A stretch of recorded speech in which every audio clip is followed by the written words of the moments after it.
Assalamualaikum warahmatullahi wabarakatuh dan selamat pagi. Okey, so kita jumpa lagi pada hari ini, hari Ahad dah 24 bulan 10 2021. Okey. So selamat pagi semua. Kalau boleh berkesempatan bolehlah tulis sebarang komen tuan-puan lah di sini kalau mendengar dan juga nak bertanya soalan. Dipersilakanlah. So pagi ni kita nak cerita-cerita berkenaan dengan 7 prinsip penting menyimpan emas. So menyimpan emas ni sebenarnya dia ada prinsip dia jugalah. Dia ada prinsip dia. So kita kena ikut prinsip tu. Prinsip ni Aisyah baca dan juga gather lah daripada pembacaan dalam buku-buku lah, buku-buku kewangan . So yang dikongsikan adalah tips-tips dan juga prinsip daripada orang yang dah berjaya menyimpan lah, orang-orang kaya. Jadi kita sebagai orang yang orang kata belum kaya dan nak kaya, boleh ikutlah prinsip-prinsip ni kan. So ini bukan prinsip yang Aisyah reka lah.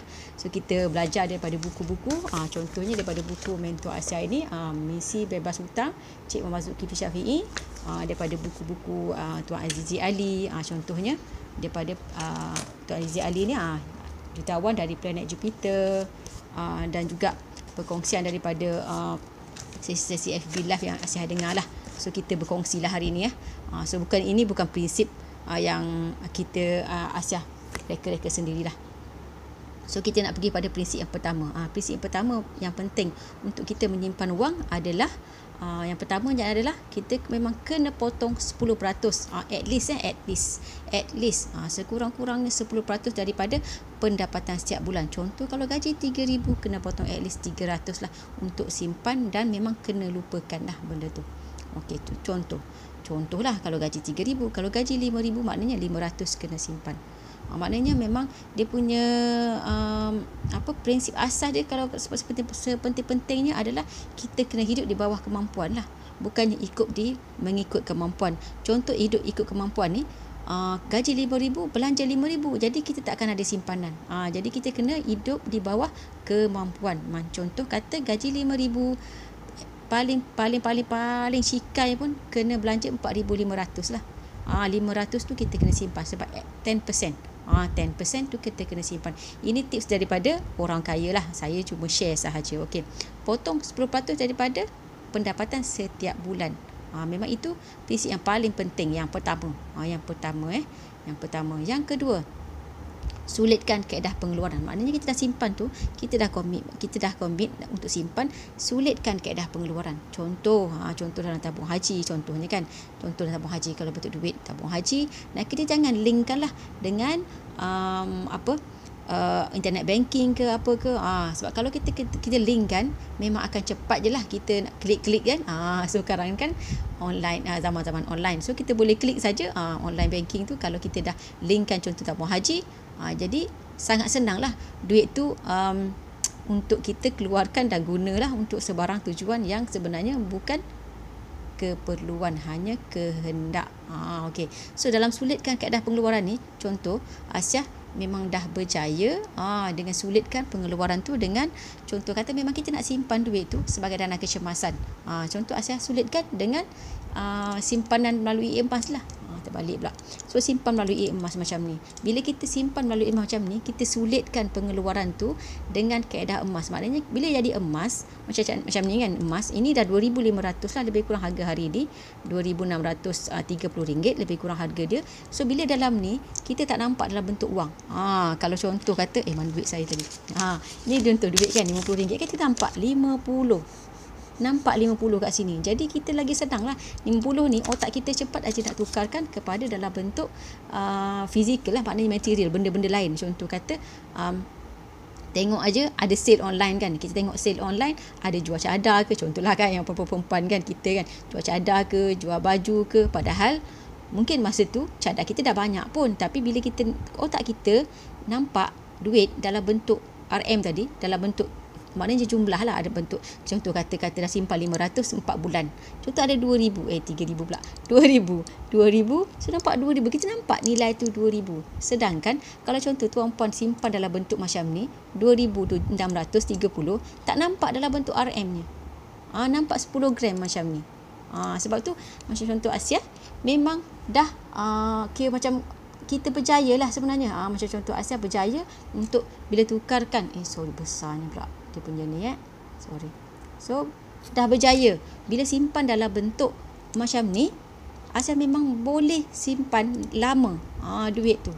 Kita memang kalau contoh penyimpan emas ni, kalau contoh tanyalah siapa-siapa menyimpan emas, contoh yang ada barang kemas pun sebenarnya dia takkan nak pergi jual barang kemas tu. Contoh kalau ada contoh terdampak lah kan, contoh orang yang suka beli pinggan ke, perempuan lah, kita cerita perempuan kan, kalau lelaki mungkin lain lah dia punya taste tak membeli tu, contoh suka beli pinggan ke, beli cadar ke kan, contoh nak beli barang-barang keperluan lain, contoh kata suka barang-barang gadget ke apa kan. So dia akan cepat lah bila dalam bentuk wang ni, dia akan cepat tukarkan wang tu kepada barang tersebut. Berbanding bila kita adalah bentuk emas macam ni, memang sangat lambat lah. Kecuali benda-benda terdesak, contoh kata telefon, contoh telefon telefon ni dia boleh jadi keperluan, boleh jadi kehendak. Boleh jadi keperluan, boleh jadi kehendak. Bila masa keperluan contoh contoh yang ada anak kecil, telefon yang elok lagi, tapi tiba-tiba anak tu pergi baling telefon tu masuk dalam air, contoh masuk dalam air dah rosak. Situ jadi keperluan. Jadi keperluan sebab dah memang tak boleh guna kan. Jadi keperluan kat situ. Perlu beli yang baru. Nak tunggu mungkin contoh kita orang bisnes ke, ada bisnes sedikit, kalau nak tunggu pergi baiki mungkin kata seminggu. Kita tak ada telefon telefon backup yang lain contoh kan. So kena belilah juga. At least belilah contoh kata yang cikai-cikai pun, contohlah kita pakai iPhone, lepas tu nak beli yang iPhone baru kan mahal pula kan. Bolehlah beli yang kata contoh 200-300 dulu untuk pakai, sementara yang tu contoh kata boleh baiki. Contoh itu keperluan lah, tapi dia boleh jadi kehendak bila contoh orang yang suka gadget ni, bila ada keluar model baru, keluar model baru terus nak tukar. Itulah jadi kehendak lah. Itu tak penting. Tapi maknanya bila kita contoh dalam bentuk emas macam ni, dia kehendak tu dia lambat sikit lah kita nak tukar. Sebab kita boleh ada masa bertenang untuk nak pergi orang kata pergi maknanya nak jual ke, ataupun nak kita arahnungkan dia. Jadi dia macam ada masa bertenang di situ untuk kita tukarkan ke dalam bentuk duit. Berbanding dalam bentuk RM macam ni, senang kan, klik saja. Contohlah nak beli telefon baru, sebab model baru keluar. Jadi kita klik saja. Depan komputer sekarang kan boleh klik saja, ataupun memang kata apa ni yang bukan keperluan tu kita boleh tunggu kan 3 hari contoh. So boleh klik saja depan komputer, beli saja online, tunggu 3 hari sampai. Berbanding dengan bentuk macam ni, kita ada bentuk macam ni, kita nak pergi arahnungkan dia ataupun nak pergi jual. Nak pergi jual, contoh nak pergi jual dekat orang perseorangan, kena cari orang siapa yang nak beli kan. Lepas tu kalau nak arahnung pun, contoh kata contoh hari ni hari Ahad, arahnung tak buka, so kena tunggu esok nak pergi jual, untuk nak pergi arahnungkan dia, untuk nak dapatkan duit balik tu. Jadi dia, kat situ dia ada tempoh masa bertenang untuk kita boleh balik fikir secara rasional. Tak apalah, tak payah belilah itu, telefon ni elok je lagi, kenapa nak beli yang baru, contoh macam tu. Jadi dia ada tempoh masa bertenang. Sebab tu macam yang mentor Asas tulis ni, Asas tulis ni, majoriti penyimpan emas tak akan jual emas mereka kecuali untuk hal-hal yang benar mendesak. Macam tadi telefon dah rosak kan, dah kena baling di anak masuk dalam air, dah rosak, itu mendesak lah. Dan yang menguntungkan sahaja, contoh jual emas kita yang ada dah banyak, contohnya ada 100,000, kita nak buat rumah sewa, contoh macam tu. Jadi jadi akan lebih menguntungkan dah. Alhamdulillah, Kak Mas cerita kan baru belajar nak menyimpan emas. Boleh belajar, memang kena belajar lah. Tapi bila kita dah mula belajar, kita dah nampak benda tu ada peningkatan, jadi kita rasa lagi nak menyimpan. Alhamdulillah.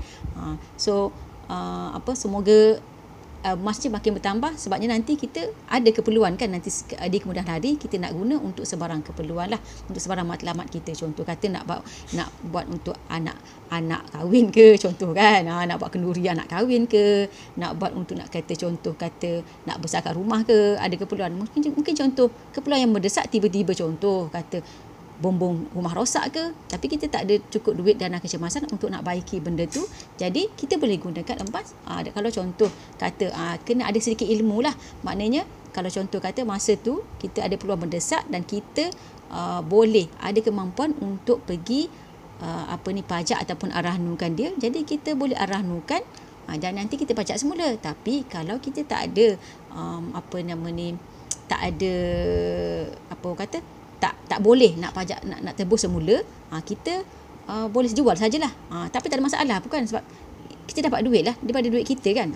So kalau dulu saya dulu mungkin ada sedikit stigma lah bila tengok orang pergi pajak emas, contoh pergi arahnung ke, pergi pajak kan, kita rasa macam kesiannya dia pajak emas. Contohlah saya orang lain saya tak tahu, tapi saya macam tu dulu. Tapi bila saya kena ilmu emas dengan baca, kalau yang nak belajar ilmu emas ni, saya sangat sarankan bacalah buku Wang Emas ni lah. Bertahan ketiga gawat, sangat santai. Memang ramai kira orang kata testimoni baca tu, dia kata sangat santai, jadi faham bila baca. Okay, so maknanya macam tu tadi, bila saya tengok orang yang pergi arahnung tu, kita rasa macam kesian dia pergi pajak kan. Tapi sebenarnya bila saya dah belajar ilmu emas ni, sebenarnya saya yang kesian sebab saya tak ada ilmu, saya pandang orang macam tu. Sedangkan dia pergi arahnung sebab dia ada emas. Dia tak perlu nak pergi jumpa orang, aku tak ada duit nak pinjam 1,000 boleh tak? Malu tak macam tu? Sebenarnya lagi malu. Baik kita ada emas macam ni yang kita simpan secara paksa 10% sebulan contoh daripada gaji. Kalau contoh ada berniaga, simpan sedikit lah kan, dapat sedikit simpan lah, kan. Kalau nak cukupkan duit memang tak akan cukup lah. Sebab selalu saya sebut, kita punya kehendak unlimited, sedangkan kita kena hidup dengan pendapatan kita yang limited. Jadi kita yang kena rancang kita punya pendapatan untuk kita gunakan sebaik mungkin lah. Okay. So maknanya kita boleh sulitkan kaedah pengeluaran dengan kaedah emas macam ni. Jadi kita sulitkan. Contoh dengan tabung haji pun sekarang tak agak sulit lah. Kan, bila kita boleh linkkan dia dengan online banking, sangat tak sulit sebenarnya. So salah satu kaedah untuk sulitkan adalah dengan akaun emas macam ni. Emas macam ni ataupun akaun emas. So boleh saja hubungi saya. Dia ada 3 cara lah untuk kita menyimpan emas dengan public gold lah. Saya menyimpan emas dengan public gold ni emas ada public gold lah, emas public gold, sebab dia ada package sebenarnya. So ada 3 cara, boleh beli je bayar terus. Macam contoh kata ada 1,000 lebih, boleh beli terus yang macam ni. 1 dinar. 1 dinar ni 1,100 lebih lah hari ni. So 4.25 gram. Boleh saja beli macam ni terus boleh dapat. Ataupun yang kedua, contoh kata 1,000 ni, 1,000 lebih ni boleh bayar 6 kali. 6 kali, tak cukup tangan. 6 kali, bayar 6 kali dalam RM190 satu bulan. 6 bulan nanti bayar 6 kali, dia ada jadual lah. Bila kita bayar 6 kali, dia memang ada jadual. Yang ini kena komitmen. Ini kena ada komitmen. Maknanya sebab dia akan keluarkan jadual 6 bulan, kena bayar dalam masa 6 bulan. Tak boleh lah saya nak bayar bulan ni, bulan depan saya tak nak bayar, tak boleh. Sebab dia ada jadual, dia ada due date lah, bila last kena bayar setiap bulan tersebut. Bila 6 bulan lepas tu nanti dapatlah satu didang macam ni. Okay. So ramai juga orang yang kerja lah, yang ada pendapatan yang tetap buat macam ni. Ada penyimpan emas saya yang memang tak boleh menyimpan sebelum ni, sekarang dia dah ada simpanan 1, lepas tu sekarang dia ada 2 lagi yang dalam pembayaran. Sebab dia kata sebelum ni tak boleh menyimpan pun, tapi bila dia menyimpan dalam bentuk emas macam ni, dia dah ada 3. Saya percaya dia ada, at least dia dah ada 3 didang macam ni. Dan habis bayar pun 3 tu. Satu dah habis bayar, ada 2 lagi yang dia buat sendiri. Sebab saya tak tahu pun, bila contoh tuan-puan menyimpan dalam akaun emas ke, ataupun tuan-puan dah pandai beli sendiri, saya tak akan tahu tuan-puan beli apa. Sebab saya cuma tahu jumlah, saya tak tahu berapa tuan-puan beli jenis apa.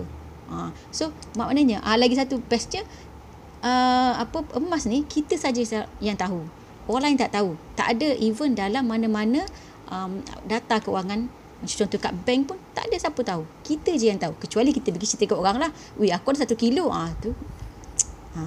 Ini sikit lah kan, maknanya nahan sikit lah kita nak cerita kat orang. Kenapa nak cerita kat orang kan? Sebab yang tu, cumanya dari segi penyimpanan lah, dari segi penyimpanan kita kena simpan dengan betul lah, kena beritahu waris lah. Kalau tiba-tiba meninggal kan, kau tak beritahu waris, itu yang banyak emas yang hilang tanpa orang tahu. Ada jugalah kes macam tu.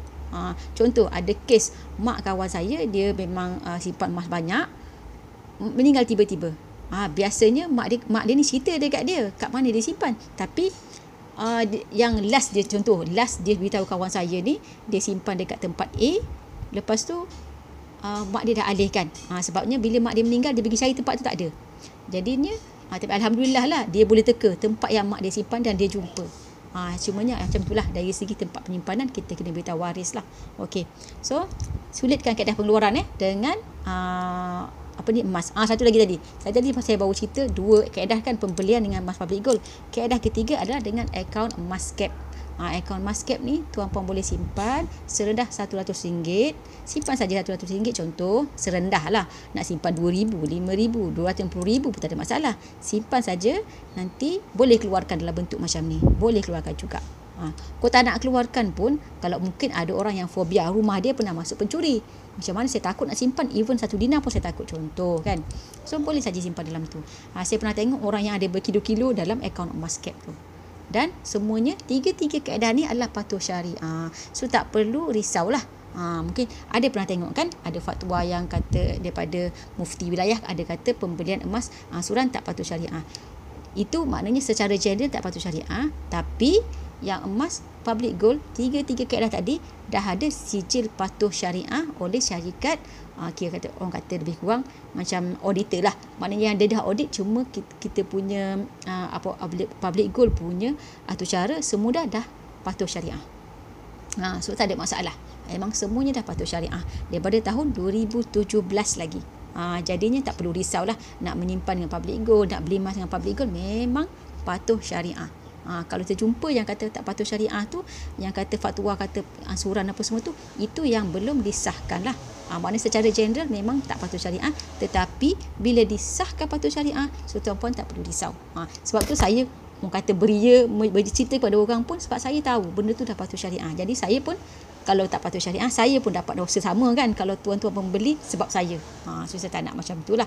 Sebab tu saya pilih yang dah memang disahkan patuh syariah. So itu ketiga. Yang kedua, sulitkan kaedah pengeluaran dengan emas lah contohnya.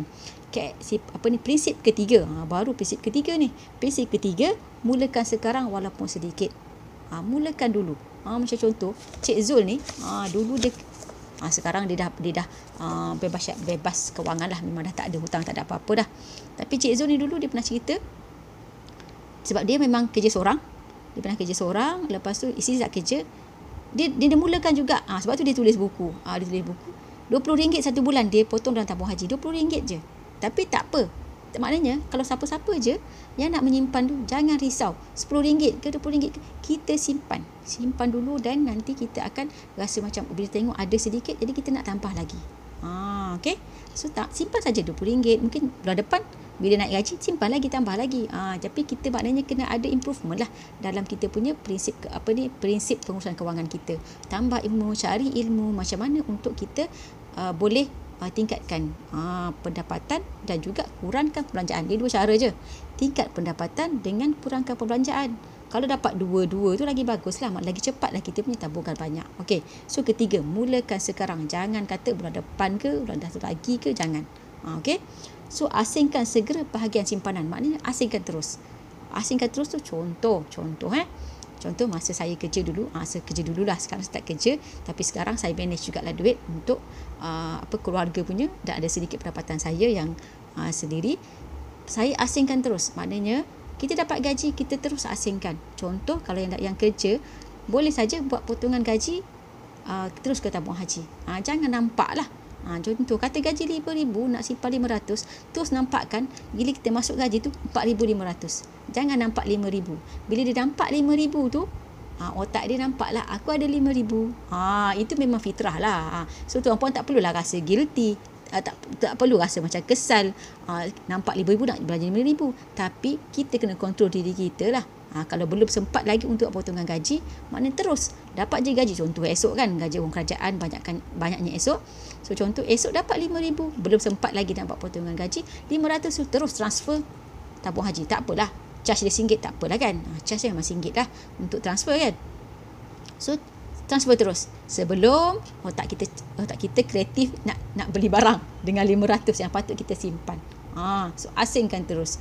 Itu prinsip yang keempat. Prinsip keempat. Ini prinsip orang kaya.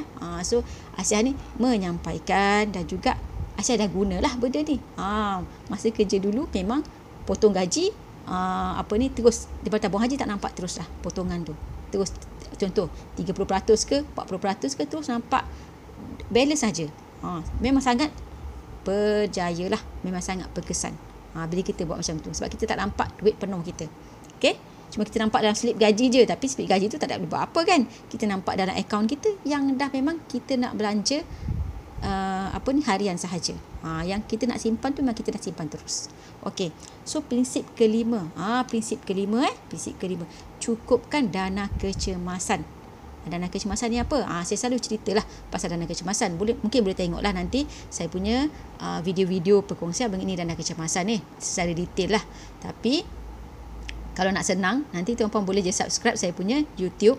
Dalam tu senang nak tengok list-list saya punya video ni. Okey. So dana kecemasan ni apa? Dana kecemasan ni, contoh kita ada kecemasan. Contoh tadi kan, yang telefon kita kena baling dia anak masuk dalam air tu. Contoh. Itu dana kecemasan lah tu. Sebab kita tak expect pun telefon kita nak rosak. Kan? So dana kecemasan. Tapi kalau telefon yang nak tukar sebab model baru tu, itu bukan dana kecemasan. Jangan ambil dana kecemasan. So dana kecemasan ni, dia ada 3 peringkat lah. 3 peringkat. Yang peringkat pertama, 3 bulan gaji ataupun 3 bulan pendapatan. So kalau contoh gaji RM3,000, puan-puan kena ada dana kecemasan ni at least RM9,000 untuk dana kecemasan layer pertama. RM9,000. Ini yang memang betul-betul kalau sepatutnya kena ada dalam bentuk wang macam ni lah. Maknanya contoh dalam tabung haji senang kita nak ambil. Contoh kata tengah malam tiba-tiba ada keperluan nak guna duit, sebarang keperluan lah. So boleh je pergi pencocok orang kata. So macam tu. Kalau emas ni dia lambat sikit lah. So yang emas ni sesuainya untuk yang dana kecemasan layer kedua. Layer kedua kita kena simpan lagi 3 bulan lagi. Maknanya tadi RM9,000, kita kena simpan lagi RM9,000. Lagi RM9,000. Ini untuk yang orang kata dana kecemasan yang kita guna, yang kita kata macam jarang berlaku lah. Tapi kita kena ada juga. Okay. So yang ini sesuai untuk kita buat dalam bentuk emas lah. Dalam bentuk emas macam ni. Bentuk emas macam ni lah. Emas pelaburan. Kalau saya cakap ni emas pelaburan. Sebab kalau emas perhiasan, contoh emas gelang ke rantai ke, dia susut nilai tinggi. So contoh 2,000 ni, contoh 2,000 kita beli 2,000 10 gram. Kalau 10 gram contoh susut nilai bagi barang kemas, dia boleh pergi sampai 40%. Contoh 10 gram harga dah, contoh kat sini 2,000 kan. So 40% tak ke 800 dah. Rugi tak? Sangat rugi. Sebab dah 800 kat situ. Berbanding kalau tuan-puan simpan yang untuk dana kecemasan dalam bentuk emas pelaburan macam ni, yang public gold yang brand lain saya tak pasti.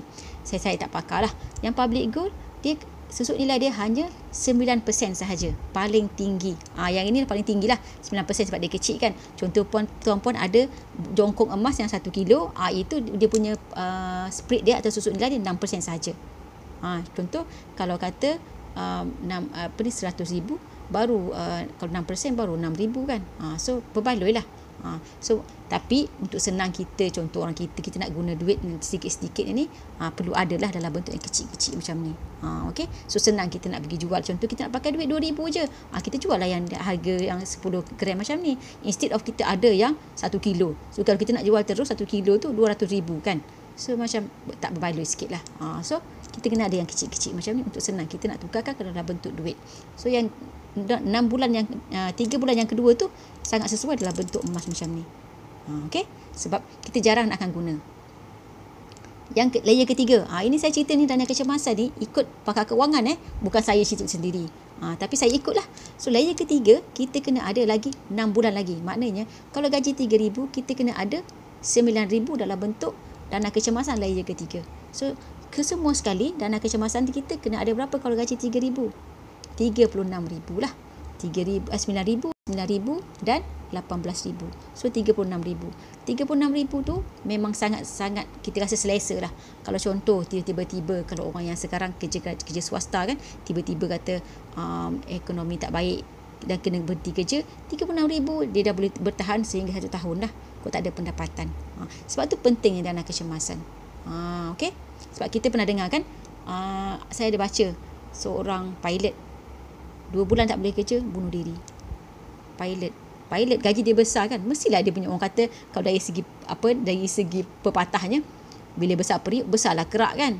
So kerak dia besar, jadi bila tak ada gaji macam mana dia nak hidup? Bunuh diri. Tapi saya tak pastilah orang tu, saya tak ada detail orang tu, tapi dia boleh bunuh diri sebab tak ada gaji, 2 bulan tak kerja saja dia dah boleh ni. Kalau contoh orang yang ada tadi, contoh ada 1 tahun pendapatan yang dalam dana kecemasan, jadinya dia boleh survive lah 1 tahun walaupun tak ada gaji. Asal tak ada gaji, maknanya dia bolehlah cari kan. So at least contoh sekarang kan banyak kan boleh buat kerja-kerja sampingan, macam contoh jadi rider Foodpanda, buatlah penghantaran apa-apa, contoh delivery apa-apa kan. So boleh saja, boleh buat macam tu. Ada kawan saya yang diberhentikan kerja, memang betul diberhentikan kerja, dia buat Foodpanda sementara dia dapat kerja baru untuk survive. Tapi dia boleh survive lah, walaupun contoh lah Foodpanda tu dia tak dapat lah kerja, contoh gaji dia 3,000, contoh dia dapat 1,000 je sebulan, at least tambah 1,000 daripada yang dia guna dana kecemasan. Penting sangat dana kecemasan. So sangat-sangat penting dana kecemasan, dan ramai orang tak ada lah. Saya cakap ni bukan saya saja cerita. Ini laporan daripada Bank Negara. 75% rakyat Malaysia tiada simpanan walaupun 1,000. So sebab tu saya bercerita pasal menyimpan. Okay. So menyimpan. Kalau tuan-puan boleh menyimpan dalam bentuk wang, sangat sesuai lah simpan dalam bentuk wang. Tapi ramai orang, contoh yang tadi ni 75%, maknanya kalau kita tanya 4 orang, seorang je ada yang lebih daripada 1,000. 3 orang tak ada simpanan walaupun 1,000. Maknanya macam tu lah 75% tu. 4 orang kita tanya, 3 orang tak ada simpanan walaupun 1,000. Seorang je ada yang lebih daripada 1,000. Kesian tak kita rasa macam boleh jadi macam tadilah, yang kes macam tadi tu, 2 bulan tak ada gaji dah terus ambil tindakan nekat macam tu. Okay. So kita jangan jadi daripada statistik yang ni lah. Sepatutnya kita boleh keluarkan diri kita. Contoh tuan-puan yang mendengar berkenaan dengan saya punya live ni, ada sedikit orang kata mindset untuk nak menguruskan kewangan dengan lebih baik lah sepatutnya, kan. So kita bolehlah ambil iktibar dengan apa yang saya kongsikan daripada pembacaan saya. Saya pun tak ada ilmu, saya cuma baca-baca dan saya applykan lah. Okay, so cukupkan dana kecemasan. Yang ke-6, yang ke-6 dah ni. Yang ke-6, labur semula keuntungan simpanan. Contoh, kalau ada contoh duit dalam tabung haji ke, bila ada je dapat dividen, jangan guna duit tu. Sebab kita simpan tu untuk pelaburan, untuk simpanan. Janganlah ambil bila nampak contoh kan, kalau contoh dah ada 100,000 lah, 4% dia bagi, kita dah dapat 4,000 kan, contoh 1 tahun, contoh 4,000. Janganlah kita kreatif 4,000 tu terus kita nak tukar. Contoh kalau saya ni perempuan kan, sukalah contoh dari segi perempuan lah. Okay, contoh 4,000, kita dapat 4,000 je, kita dapat dividen tabung haji contoh kan. So terus kita rasa macam 4,000 ni boleh ni tukar langsir lah, campur dengan tukar sofa lah, tak payahlah. Sebab kau tanpa ada kita 4,000 tu pun kita boleh hidup kan. Langsir kita elok je lagi kan, basuh je lah, tukarlah langsir yang lama punya, basuh dulu kan. So janganlah kita kreatif untuk nak tukarkan kita punya dividen tu. Jadi kita akan menambah lagi nilai kita punya prinsipal dalam sebarang kita punya pelaburan. Kalau kita kreatif aja nak tukarkan duit tu, dapat dividen je kita tukar, kita keluarkan, nak guna, sayanglah. Okey, prinsip dia yang adalah kita labur semula, jangan guna. Sebab saya pernah tengok lah, saya pernah pergilah awal tahun 2021 hari tu, saya tak ingat bulan berapa, yang masa orang dapat dividen ASB. Saya tak ada dividen, saya tak ada ASB. Saya ada sikit sangat ada ASB. So saya tak kisah pun berapa sen saya dapat kat situ. So ASB saya pergi, kebetulannya saya pergi bank sebelah. Saya pergi main bank sebelah, ada urusan kat bank sebelah. Lepas tu saya adalah satu benda yang saya nak kena buat di ASB, pejabat ASB. Di Putrajaya tu di sebelah-sebelah. Main bank kat sini, dekat sini ASB. So saya nak pergi ASB, saya kata panjangnya orang, apa hal? Lepas tu baru saya teringat, orang dapat dividen. Kan nak pergi pergi update dia punya buku. Dan saya dengar lah, kebanyakan orang bila update tu dia keluar lah. Saya dengar macam tu lah. Okay. So kalau tidak, tak payah update lah. Nanti kan dah lama-lama nanti kita pergi dah update. Bukannya hilang pun dividen tu kan. Kenapa sanggup panjang beratur? Mesti nak ambil. Sebab saya dengar macam tu. Ramai orang macam tu lah. Tapi mungkin juga, saya tak pasti. Mungkin ada sebahagiannya yang jenis buat pelaburan, macam contoh ASB tu, dia ambil daripada dividen ASB tu untuk dia dapatkan, contoh dia dapat kereta free. Ada juga orang buat macam tu. Itu pun orang ada ilmu lah. Maknanya contoh dia simpan 250,000, dia dapat dividen untuk bayar kereta dia, sebabnya dia dapat kereta free. Boleh. Tapi itu kena belajar lah. Okey, itu kena belajar. Saya tak, sebab saya tak ada ASB. Okey. So yang keenam, yang ketujuh, ini pun penting lah. Ini penting. Okey, ambil takaful yang betul. Ambil takaful. Kalau orang yang ambil takaful, contoh yang ambil takaful, tak kisahlah takaful apa-apa. Kalau saya lah, yang setakat yang saya belajar, yang paling penting adalah takaful penggantian pendapatan lah. So itu paling penting. Kalau kita tak ada bajet pun, ambil lah penggantian pendapatan, maknanya income replacement. Income replacement maknanya kalau ada kematian, yang sepatutnya kena ambil adalah ambil atas nama ketua keluarga ataupun individu yang memberi pendapatan kepada keluarga kita. Contoh kalau isi tak kerja, macam contoh saya tak kerja, tak perlu ambil income replacement untuk dia. Sebab kalau dia contoh lah kan, kalau dia meninggal pun tak ada beri kesan kepada pendapatan keluarga. Sebab memang dia tak ada pendapatan. Itu yang saya belajar lah. Okay? So ambil yang ada pendapatan ataupun yang menyumbang kepada pendapatan. Kalau contoh dua-dua bekerja, kena ambil dua-dua lah. Okay. Lepas tu jangan ambil takaful yang ada simpanan. Maknanya nanti at the end, sebab banyak kan takaful sekarang yang ada pendapatan, bila habis dia kata nanti ada saving. Tak perlu. Dia akan banyak ada hidden cost lah dekat situ. Yang itu yang saya belajar lah. Saya belajar sedikit, jadi saya tahu, saya ada ilmu di situ sedikit lah. Mungkin nanti tuan-puan boleh bacalah, buat bacaan lanjut lah berkenaan dengan takaful ni. Tapi memang kena ada takaful. Sebab kita tak nak saving kita tu nanti kalau contoh yang ada kematian ke, penyumbang kepada income keluarga, akan terkesan lah. Sedangkan kalau contoh kita menyimpan tu memang sedikit lah kan, berbanding dengan kalau contoh kita ada takaful. Okay. Itu 7 prinsip. 7 prinsip penting menyimpan wang. Okay. So yang pertama, memang kena potong terus daripada gaji kita. Contoh kita potong, dapat gaji kita terus potong. Contoh yang paling sedikit adalah 10% lah. Kalau boleh dapat sampai 30%, 40% lagi bagus.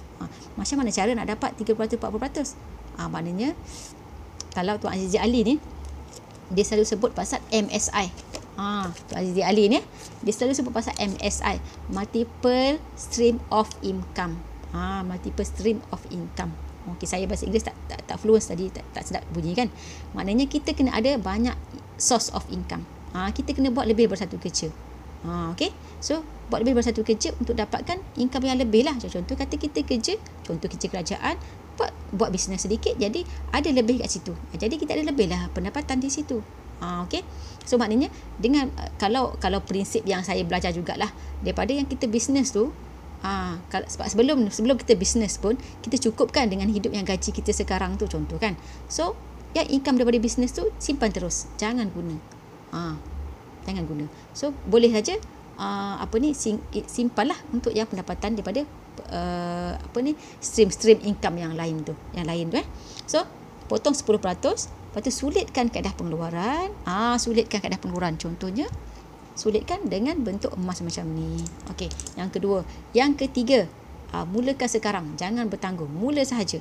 Ada RM10, simpan RM10 sebulan, jangan risau. Ada orang yang bermula daripada RM20, jangan risau. At least kita ada komitmen, kita ada prinsip untuk menyimpan. Mulakan dulu, lepas tu nanti akan bertambah lah. Okey, yang keempat, asingkan dana tu, asingkan simpanan. Jangan sekalikan dalam akaun gaji, sebab nanti dia tak nampak. Kalau dalam akaun gaji tak nampak terus. Okey. Yang kelima, cukupkan dana kecemasan. Dana kecemasan tadi 3 layer tadi tu, cukupkan. Okey. So yang keenam, labur semula keuntungan sebarang pelaburan yang kita ada. Jangan ambil. Okey. Yang ketujuh, ambil takaful yang betul lah. Ambil takaful yang betul. Takaful tu nanti akan banyak menolong tuan-puan, tapi ambil takaful yang betul. Okey. So itu 7 prinsip penting untuk menyimpan wang. Prinsip tu bukan saya yang reka, prinsip tu daripada pembacaan saya dan juga daripada perkongsian daripada mentor-mentor emas lah, mentor-mentor kewangan. Contoh daripada Tuan Muhammad Zulkifli Syafi'i, Tuan Azizi Ali, dan saya juga bermentorkan dengan Encik Zaidi Ismail lah. So Encik Zaidi Ismail. Okay, so kita kena ada ilmu lah. So kita kena ada ilmu untuk menambah baik pengurusan kewangan kita. So salah satunya yang saya jumpa cara adalah melalui emas. Jadi bila saya dah jumpa cara melalui emas ini, saya berkongsi dengan sahabat-sahabat, dengan kawan-kawan, dengan saudara mara, bagaimana emas dah membantu saya untuk capai ke tahap inilah. Alhamdulillah, saya dah memberhentikan bos saya. Jadi saya tak ada bos, saya buat kerja sendiri saja. So saya sharing saja berkenaan dengan emas ni, sebab emas dah boleh membantu saya kira ada sedikit pendapatan walaupun saya tak kerja. So saya itulah passion saya lah sekarang ni, cerita pada orang berkenaan dengan emas, agar emas boleh juga membantu tuan-puan at least ada dana kecemasan. Sebab macam yang ni kan, yang saya tunjuk ni kan, yang hitam ni, yang hitam ni 75% rakyat Malaysia tiada simpanan walaupun RM1,000. So kesian kan, kesian. So itulah saya macam saya pentinglah untuk saya cerita pada orang berkenaan dengan supaya lebih ramai orang ada dana kecemasan. Contoh gaji RM3,000, ada at least RM36,000 untuk dia hadapi hidup dengan lebih tenang kalau ada apa-apa berlaku. Macam contoh yang saya cerita kawan saya tadi yang diberhentikan kerja tu kan. So bila dia dah ada dana simpanan, dana kecemasan tu, dia lagi tenang lah walaupun dia diberhentikan kerja. Dan sekarang dia dah dapat kerja, tapi gaji dia separuh daripada gaji yang dulu. Tapi dengan dia ada sedikit ilmu kewangan dan dia hidup memang di bawah kemampuan. Jadi walaupun dia sekarang gaji dia separuh daripada pendapatan dia dahulu. Masa sebelum pandemik contoh, saya tak berapa tahu gaji dia, contoh gaji dia RM3,000 dulu sebelum pandemik. Selepas ni dia baru dapat gaji yang gaji dia RM1,500, tapi dia boleh hidup. Dia boleh hidup sebab dia dah amalkan prinsip-prinsip kewangan macam ni. Maknanya dia hidup di bawah kemampuan. Itu prinsip penting jugalah, hidup di bawah kemampuan dah. Dia hidup di bawah kemampuan ni masuk yang prinsip pertama tadi lah. Maknanya kita kena potong terus 10% contohnya at least untuk kita simpan. Jadinya kita dah memang confirm, kita pakai contoh gaji RM3,000, kita hidup dengan gaji RM2,700 sahaja. Okey. So kalau ada pertanyaan boleh tanya. Okey, mungkin saya boleh jawab lah kalau ada sedikit pertanyaan kan. Kalau tak ada, so saya endkan sesi saya ni. Kalau tuan-puan rasa 7 prinsip penting ni memang boleh membantu tuan-puan dan puan-puan rasa itu adalah ilmu baru, boleh share lah live saya ni kepada orang lain, supaya orang lain boleh dapat juga ilmu yang saya sampaikan ni, dan boleh jadi amal jariah juga lah pada tuan-puan. Saya bercakap pun dapat amal jariah, tuan-puan yang share pun video ni boleh dapat amal jariah juga. Okey. So kalau nak senang, nak tengok lagi saya punya video-video ni secara tersusun, saya dah listkan dalam YouTube saya. Nanti boleh tengok dalam saya punya perkongsian ni, saya punya link YouTube lah. Okey. So boleh subscribe untuk bertengok lah, boleh tengok berulang kali kan. Boleh ada banyak ilmu lah yang saya kongsikan, yang saya belajar daripada orang lain juga. So assalamualaikum warahmatullahi wabarakatuh. Nanti kita jumpa lagi insya-Allah.